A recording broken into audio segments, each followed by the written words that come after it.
Pazhayannur Kallepadam care ഹോമിലെ ശോചനീയാവസ്ഥയ്ക്ക് പരിഹാരം കാണുന്നതിൽ അധികൃതർ അലംഭാവം കാണിക്കുന്നതായി ആരോപണം. അധികൃതരുടെ അനാസ്ഥയ്ക്കെതിരെ പ്രതിഷേധത്തിനൊരുങ്ങുകയാണ് കെയർ ഹോം നിവാസികൾ.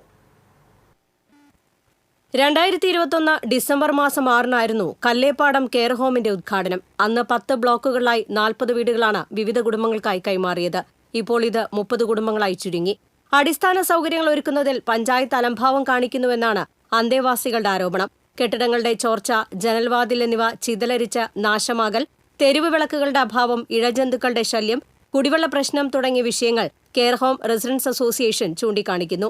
ഇവിടെ മെയിൻ ഗേറ്റ് പൊട്ടിക്കെടുക്കാണ്, ലൈറ്റിൽ കത്തുന്നില്ല, കാനകളില്ല. അത്രയും ദുരിതത്തിലായിട്ടുള്ള അവസ്ഥയിലാണ് ഇവിടുത്തെ നിവാസികൾ ജീവിക്കുന്നത്. കിണറത്തെ വെള്ളം കോരാൻ പറ്റാത്ത അവസ്ഥയാണ്. സമീപ പ്രദേശത്ത് കംപ്ലീറ്റ് വെള്ളം കെട്ടി നിൽക്കുകയാണ്. ഒരു പരിപാടിയും ഒന്ന് കാണാനോ ഒന്ന് നോക്കാനോ ഒരു ഉത്തരവാദപ്പെട്ട അധികാരം ഇതുവരെ വന്നിട്ടില്ല. പരാതി കൊടുത്താൽ വന്ന് അന്വേഷിക്കണ്ടേ?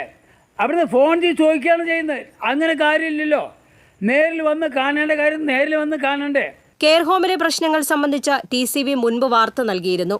വാർത്തയെ തുടർന്ന് ഗ്രാമപഞ്ചായത്ത് അംഗവും എഞ്ചിനീയറും കെയർ ഹോമിലെത്തി സാഹചര്യങ്ങൾ വിലയിരുത്തിയിരുന്നു.